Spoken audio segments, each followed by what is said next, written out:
Welcome to the Tipping Point Show. I'm Jimmy Evans. In just a minute, I'll be welcoming back Rick Renner for the second week to talk about his fascinating new book. In the subscriber-only portion of the program, Bill Koenig will be joining me to talk about an effort right now to remove 500,000 Israelis from the West Bank and an effort by the United Nations to impose a two-state solution. You're going to want to hear that. Right now, I would like to remind you that in just about 10 days, we're going to have our third annual Prophecy Conference on Friday night, September 20th, and all day Saturday the 21st. We're going to have worship, powerful end times teaching, and a special time of corporate prayer on Friday night. I want you to be a part of that, so go to conference.endtimes.com to get your tickets to attend or purchase your live stream pass. And remember, if you're a paid subscriber to endtimes.com, you get a 50% discount. And now I'm delighted to welcome back to the show my good friend Rick Renner. He's the author of many best-selling books that have sold millions of copies in many languages all over the world. He's the overseer of the Good News Association of Churches and founder of the Good News Church in Moscow, Russia. He's joining me again today to talk about his new book, Fallen Angels, Giants, Monsters, and the World Before the Flood. Rick, thanks for joining me again today. I am thrilled to be with you. It's good to have you back with me. Now, last week we just got into the introduction last week, and if somebody didn't see this, I hope that they'll go back and watch last week, because it's absolutely fascinating. But we kind of laid the foundation. Fallen angels, giants, monsters, and the world before the flood. So much of the Bible is based on this. It is. We're not going back in history and talking about a bunch of stuff that happened. We're talking about something that happened that's happening today. It affects every day. And it affects actually the second coming of Jesus. It does. Yeah. So you talk about in your book, what does the Bible tell us about Noah's Ark? You talk about the Epic of Gilgamesh. Talk about that. Well, first of all, the biblical account of Noah's Ark is, it's so vivid and so very clear. But when you really begin to study, and I document all of it in this book, of the flood stories from around the world, there are 270 flood stories from around the world. From cultures that never contacted each other, but they all tell the same story. And if you compare them side by side, of the 270 flood stories, 80% of them basically tell the same story. Wow. That is amazing. It's totally amazing. And one of the most ancient records is called the Epic of Gilgamesh. Gilgamesh was a king, and for a long time it was believed that Gilgamesh was just a legendary figure, but now they know because they have found inscriptions of the kings from Mesopotamia, and Gilgamesh is listed as really one of those kings. And Gilgamesh was a king who went in search of the man who built the ark. And it records the entire story, even describes where he lived. And it's very interesting, Jimmy, that in the Epic of Gilgamesh, it says that after the flood, the builder of the ark, which in the Epic of Gilgamesh has a different name, but the builder of the ark settled below a saddleback mountain. Now, that is really interesting, because today when you go to where the ruins of the ark are, they're just below a saddleback mountain. Wow. It is exactly like what is described in the Epic of Gilgamesh.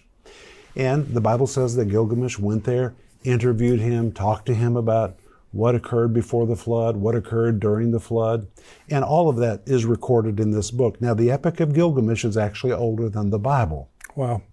But the biblical account is the correct account. The Epic of Gilgamesh has a lot of pagan stuff in it, but it has the bare bones of the story of Noah and the ark. And we talked last week about, you said a flood to cleanse the earth, ancient voices who confirmed the existence of Noah's Ark, and you just go through. The church fathers all talked about it. It was common knowledge. Tertullian, Jerome, Anaxagoras of Athens. It just goes on and on and on, the voices. Eusebius, Josephus, they all talked about the angels who rebelled against the authority of God, that they metamorphosed and took on a form where they could have sex with women, and the women then gave birth to giants. It is amazing how clearly they all described those events. Well, it's something that's historical, but what happened, the fallen angels came down. They did. We talked about that last week. They mated with human women. They did. Actually, it says they took women. Again, by force. By force. It could have been a kind of an abduction. Right. But they took women to mate with. And so that was the reason for the flood. That was. It was to cleanse the earth. It was a cleanup operation. Right. And God gave 120 years, as we discussed in the last program, for people to repent. And I think that's amazing. You know, today sometimes amazing. people are in such a rush to judge, but God is never in a rush to judge. Right. And in fact, when you read 2 Peter chapter 3, it says that God is long-suffering, not willing that any should perish. That doesn't mean everybody's going to get saved, but God's long-suffering. He doesn't want anybody to perish. Yeah.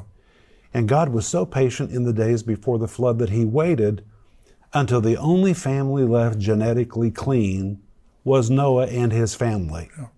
And that's when it was time for the flood to come and clean things up. And something else really interesting to me, Jimmy, now I can't say this emphatically, but I can say it with pretty great surety that the Garden of Eden was located in Mesopotamia. Well, Meso is a Greek word which means in the midst of. Potamia is the word for rivers. It means in the middle of all the rivers.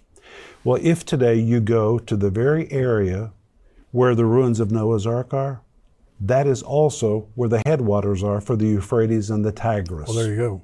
And in fact, I was just at the Euphrates River. I just went there. Wow. I wanted to see it with my own eyes. So when the ark came to rest, it seems that the ark came to rest nearly in the same area where the Garden of Eden was, wow. where God first said, be fruitful, multiply, replenish the earth. So when the ark landed, as only God could do, he caused those currents to bring the ship to the same place to start all over again. It's a second chance. To say, let's go at this a second time and do better this time. Oh my God. And said the very same words. If you compare the words he said to Adam, the words he said to Noah, they're the same words. Be fruitful, multiply, replenish the earth. And think how God gives all of us second chances. Yeah. That section of your book is so encouraging because you talk about all the different people that God warned right. very patiently and then judged later on. So we're going to get to the place now. We're talking about the end times, and we're starting at the flood because it pertains to everything that's happening in the world right now. Now, one of the fascinating things in your book, Rick, is now the Noah's Ark was actually hidden. It was covered. It was covered for many years. When was it discovered? Well, it first became visible again in May 1948. May of 1948, when Israel was reborn as a nation. Same month. Amazing. Now, the Ark was visible for thousands of years. Right. When it was higher up on the side of the mountain. That's where the Silk Road was. And in fact, Jimmy, if you go there today, you can still go to the ruins of the Silk Road. Wow. And the people who traveled the Silk Road wrote and wrote and wrote that they would take a detour. They would just go down a little bit down the side of the mountain to the ruins of the Ark, where they would take pieces of the pitch and they would turn it into amulets, and they would wear it as souvenirs. Well, you know, why in the world have people been looking on Mount Ararat when the ancient writers told us exactly where it was? It's just a little below the ancient Silk Road. Wow. And people went there and visited it for thousands of years, and then, because that is a mud flow, as it slid down the side of the mountain, it became completely covered with mud. Then in May 1948, there was an earthquake. Well, very near there is an ancient Kurdish village. And by the way, all the ancient writers said there was an ancient Kurdish village there. It's all right there. Wow. And that earthquake literally shook the mud off the top of that. And in this book, I have photos of what it looked like in 1948. You can see the shape of a ship. And it was discovered by accident by an aerial photographer who was flying over the area to take maps because the border of Iran, the Soviet Union was nearby. They felt like they needed new maps. And a man named Durupanar, he was a Turkish captain who was looking at the maps, saw it, and said, "What? This is a ship." And he was so convinced it was a ship that he took those aerial photographs, sent them to Ohio State University to Dr. Brandenburger, who was the #1 scholar and professional on aerial photography, and he was the man who identified all the sites of the Cuban Missile Crisis. So there was nobody better. Wow. And when Brandenburger saw those photographs, he said, "I have no doubt at all," and I have the quotes in this book, "this is a ship in the lower mountains of Ararat." And that's what began all the investigations. So you've been there, and you document in your book the size of the ship. Genesis documents the size of the ship. God told Noah exactly how to build it. Do they match? Exactly. It is exactly 300 cubits long. Wow. And for the last 10 years they've been doing ground penetrating radar, electrical scans, and now because of all those scans and the ground penetrating radar, we know there are exactly 3 levels. There are 3 decks in that ship. We know there are multiple rooms and compartments. And when you look at the scans which are in this book, you can actually see the right angles. These things do not appear in nature. And now, there was another big earthquake which occurred in 1958 and 59, and the sides of the dirt began to fall out from the sides of the ship. So now, it kind of just stands out in this mud field. And what is amazing to me is if you look at this ground penetrating radar, there is the complete hull of a ship. You don't even have to imagine it. You can see it in the scans. And they've done tests. It's wooden. I mean, this is a wooden ship. Well, it would be petrified. Petrified. Yeah. Petrified. Now, the Bible says it was gopher wood. You know, there's no such thing as gopher wood. Nobody ever knew what that meant. Well, now we know, because they have examined pieces of it, and you can see multiple pieces of wood that appear to be glued together. It's laminated wood. Really? Which means God gave Noah all the technology that he needed. Wow. Now, some people say that there was no bronze, there was no metal at that time, but there was. In fact, the Bible tells us about Cain Tubal, who was a maker of bronze, and they had technology at that time, and they have actually discovered one rivet, and ancient ships had rivets. This was an ancient ship. Wow. And Noah built it exactly like they built all ancient ships. This was just a ship on steroids. I mean, it's massive. And the book of Enoch that we talked about last week, it talks about that the fallen angels that came down actually taught technology. They did. They taught women how to put makeup on. They did. They told men. All right, now wait a minute. That raises a question. What's that? So is makeup wrong? No, my wife wears it. It can't be wrong. No, my wife wears it. I like it when she wears it. They taught all kinds of sexual things, amours, constraints of passions. Right. They taught astrology. You know, all that stuff that we read about in mythology in the ancient world. And by the way, if you travel the world today, you find these ancient megalithic structures. Oh my gosh. No one today knows how they could have built them. Well, they built them with the assistance of the fallen angels. There's no doubt. There in L.A. Marzulli, we were talking about him last week, and he does a lot of documentaries. He documents that he does. In South America, in the Middle East and stuff, you have structures that we still don't know how they built them. I was just on with L.A. Yeah. He is brilliant. He's a brilliant guy. Yeah. And I like his topics. Now, this giants after the flood. We've talked about the giants before the flood. There were giants again after the flood. There were. And so and Genesis says there were giants on the earth in those days and afterward also. Right. So it's referring to the flood. That's right. Okay. So you believe there was a second incursion. These were not the same fallen angels because Jude and Peter says they're in prison. Well, people have all kinds of theories about how the giants appeared after the flood. Some allege, I don't believe this, but some allege that one of Noah's daughter-in-laws had a strain of Nephilim. I don't believe that. Others say that the giants, a few of them hung out on the peaks of the tallest mountains and therefore they survived. Some people believe in the hollow earth, and they believe the giants went into the earth and that's how they survived the flood. There are actually some who allege that the giants hung onto the sides of the ship and somehow that's how there's all kinds of silly things. Yeah. But it seems to me the only way this could have occurred again is if there was a second incursion. Yeah, absolutely. And that's what I tend to believe. And I believe there's going to be another one at the end of the age. And it may already... We'll talk about it. It already may be happening. Talk about it. How do you think it's going to happen? Well, it tells us that these you're referring now to the fact that Jesus said, as it was in the days of Noah. It's going to happen again. It's going to happen again. And you said in the Greek that means exactly the way. Exactly as. The Greek word husper, precisely as Jesus was teaching, there will be a replication of events. Right. Now, I love the Bible and I don't believe you should mess with what it means. That is exactly what Jesus said. Right. So if that's what Jesus said, that means there's going to be a replication of events.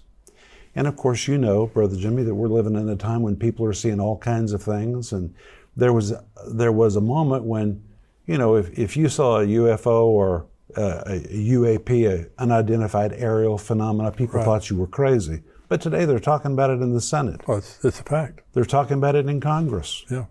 And these things are really appearing from the heavens. Well, the U.S. Navy jet is the one that took the very, very highly sophisticated. Correct. They have those cameras and tracking one that was going, unbelievable speeds, turning at right angles and stuff.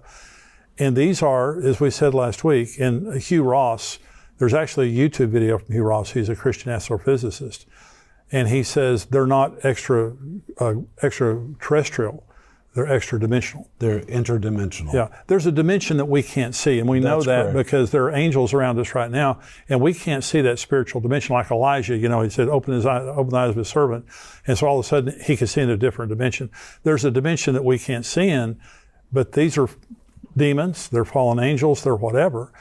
They are appearing to people. They are. And they're demonic. And I believe that in the very near future, there's going to be some kind of a disclosure. I think there's going to be a huge disclosure about these things, and it's going to really shake the faith of a lot of people. I really believe it. Absolutely. People are going to wonder, well, then who is Jesus? Was Jesus an alien?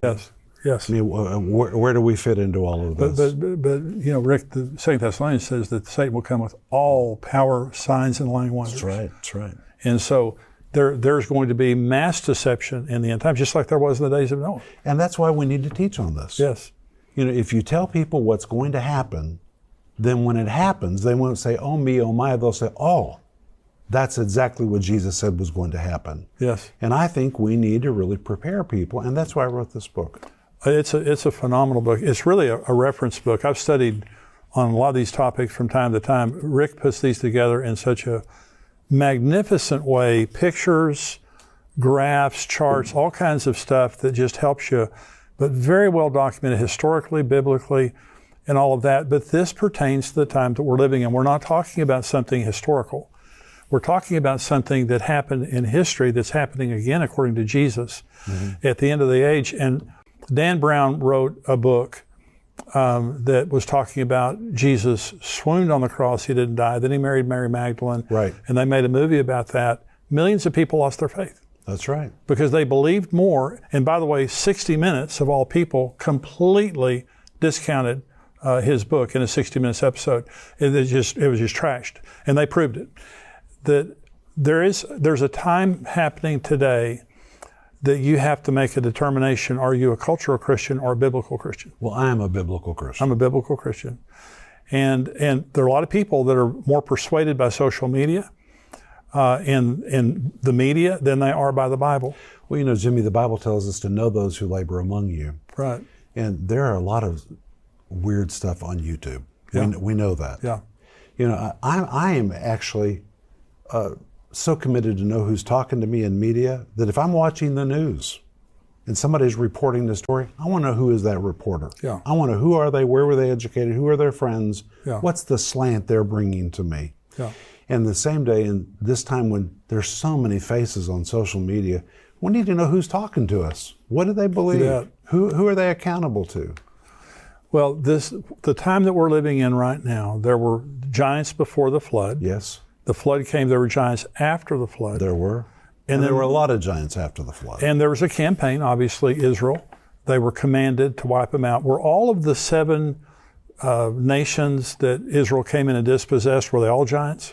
Nearly all of them. Wow. They were Rephaim, they were Anakim, they were Nephilim, they were all... Zamzummim. It's a lot of weird names. Are they just different tribes of the same? They were just different tribes. All of them had little distinct features from one another. There was even a valley of the giants. I mean, this is not mythology. These were real things that people of Israel faced. Absolutely. Yeah.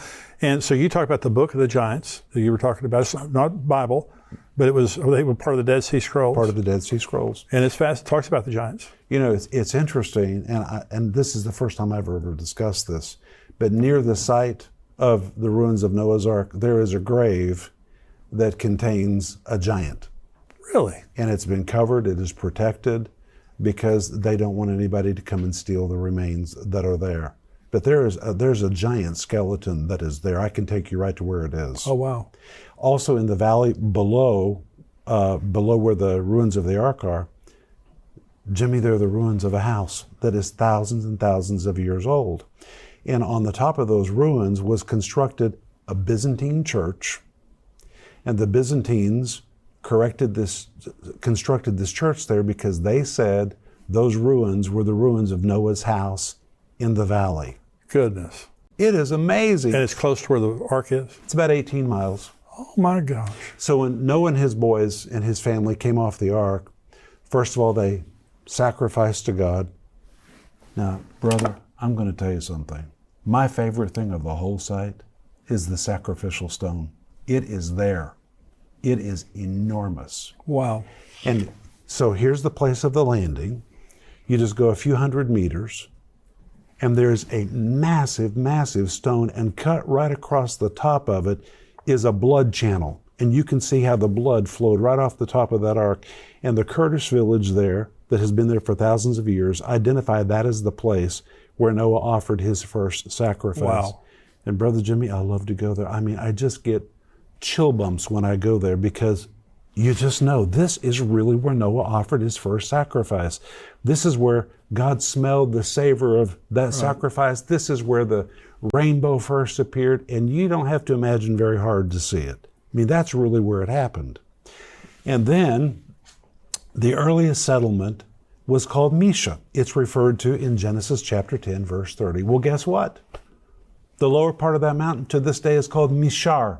It's a derivative of Mesha. That is the name of that mountain. Wow. And just below the Saddleback Mountain are the ruins, which probably date to the first settlement after the flood. And on the side of that mountain are petroglyphs of giraffes, elephants, things that have no basis in Turkey, but they were the animals that came off the ark. It's all right there. And then as the waters went down, well, you can imagine Noah and the animals, they all followed as they went downward, as the animals went down. Finally, he settled in the valley, probably near where that Byzantine church was built. And that's where you read all the events that took place between him and Ham and all of that. It all happened. It is all right there. it documents the Bible. It does. And you do such a great job. This book is just full of, it's a treasure. You know, what I do with some books is I just read, in my quiet time every morning, I just read a chapter. This is one of those books that you need to buy and read. It's a good reference book. It just relates to many issues that you read about in the Bible. It's fascinating reading, though. It's just fascinating. So the giants came, and the children of Israel were commanded to kill the giants. To kill them. And they did to a certain extent, but there are giant skeletons all over the world. There are. So it's believed that some of them left the area. They, migrated to other areas of the world. Catalina Island, I believe it was early 19th century, had a massive giant skeleton uncovered, and the government came and picked it up. And they don't let you keep. If you find a giant skeleton, they don't let you keep it. And so there's reports of this all over the place. But I saw a documentary that we were talking about last week on the History Channel. And Captain Kirk, William Shatner, was the narrator of this. And they were talking about in Arizona, I believe this is in the 18th century, there was a tribe of red-headed giants. That's right, there were. And they were cannibals. And the Indians were terrified of them. But the Indians just decided it's either them or us. They're going to eat us or we're going to kill them. And the Indians ultimately trapped them in a cave. And burned them. And the cave is still there with all the burnings. The point is, this is reality. And if you look at the earliest maps from world explorers, it's very interesting, because on those early maps, they draw pictures of what kinds of peoples lived in all these different areas. And in South America, there were giants. Wow. They're pictured right on the ancient maps, that there were giants in this area, there were giants in that area. So this was not an affair which was located only to Israel after the flood. Well, and so you're talking about the flood, worldwide accounts of that, worldwide accounts of so many of the things we're talking about. The men of renown, the giants came down and were men of renown. Well, this goes back to all of the ancient legends, mythology and stuff. That all of this is their worldwide accounts. Even though they're different cultures, they basically have the same history. And so they're all talking about it. So again, at the end times, Jesus said, as in the days of Noah, it'll be in the times of the coming of the Son of Man. So we never set dates. I know you never set dates, but how close are we to the days of Noah as it relates to? I think we're living in it. Mm-hmm. But Brother Jimmy, I have to tell you, this book is really different for me. And I was hesitant to write it because so many people who approach these subjects are a little nutty. Yeah. I mean, they get off on some really weird, bizarre stuff, and I didn't want to be associated with that. But I think that people know that I've got my head on straight. Yeah. And I felt like somebody needed to write a book that documented it from a real logical standpoint, and I believe that's what this book is.